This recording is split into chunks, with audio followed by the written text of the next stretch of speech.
সম্মানিত দর্শকবৃন্দ, আপনারা জানেন যে ২৫শে নভেম্বর থেকে যে ভোটার ভেরিফিকেশনের কাজ চলছিল তার প্রথম গুরুত্বপূর্ণ ধাপ হল এই খসড়া তালিকা প্রকাশ। অফিসিয়ালি এই তারিখটি হল ১৬ই ডিসেম্বর ২০২৫, মানে আজকে। এখন অনেক দর্শক বন্ধু প্রশ্ন করছেন যে ১৬ তারিখ ঠিক কখন এই তালিকা অনলাইনে আসবে। দেখুন, নির্বাচন কমিশন থেকে এই বিষয়ে নির্দিষ্ট কোনো সময়ের নোটিফিকেশন দেওয়া হয়নি। তাই এটা বলা খুব কঠিন যে ঠিক রাত ১২টার পরেই এটি পাওয়া যাবে কিনা। এটি ১৬ই ডিসেম্বর সকাল ১০টাতেও হতে পারে, আবার দুপুর ১২টার পরেও হতে পারে।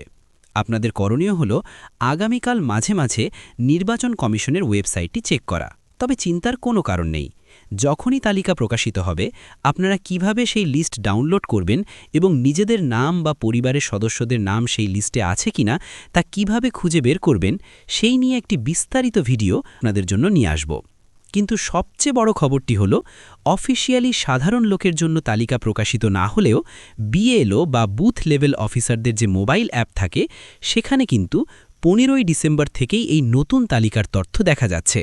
হ্যাঁ, ঠিকই শুনেছেন। আমি একটি বিএলও অ্যাপ ওপেন করে দেখেছি, সেখানে জেন্ডার স্ট্যাটিস্টিক্স বলে একটি অপশন শো করছে।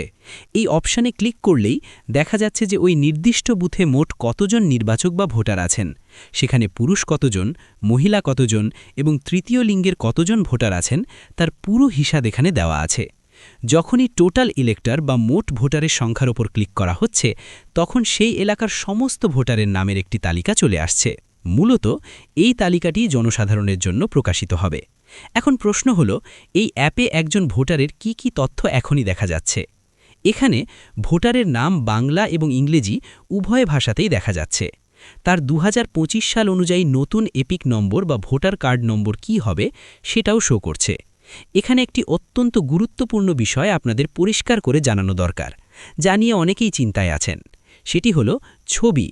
বিএলও অ্যাপে বর্তমানে ভোটারের যে ছবিটি শো করছে, সেটি কিন্তু আপনাদের ভোটার কার্ডে থাকা ছবিটিই। আপনারা যারা ইনিউমারেশন ফর্মে নতুন ছবি দিয়েছিলেন বা বিএলও বাড়িতে এসে যে নতুন ছবি তুলে নিয়ে গিয়েছিলেন, সেই নতুন ছবি কিন্তু এই মুহূর্তে অ্যাপে দেখা যাচ্ছে না।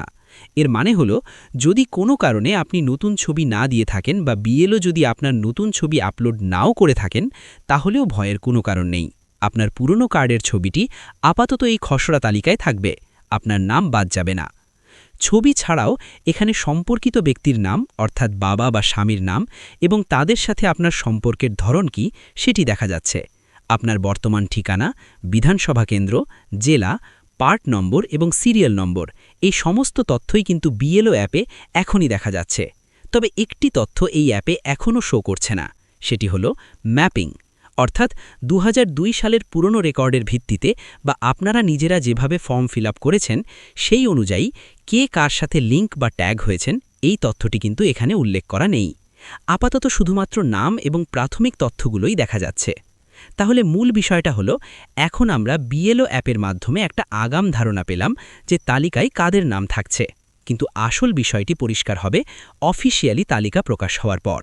যখন পাবলিকলি সবার জন্য লিস্ট আউট হবে, তখন আমরা দেখতে পাবো যে সাধারণ মানুষ যে লিস্ট ডাউনলোড করবে, সেখানে ছবি থাকছে কিনা বা থাকলেও কোনটা থাকছে।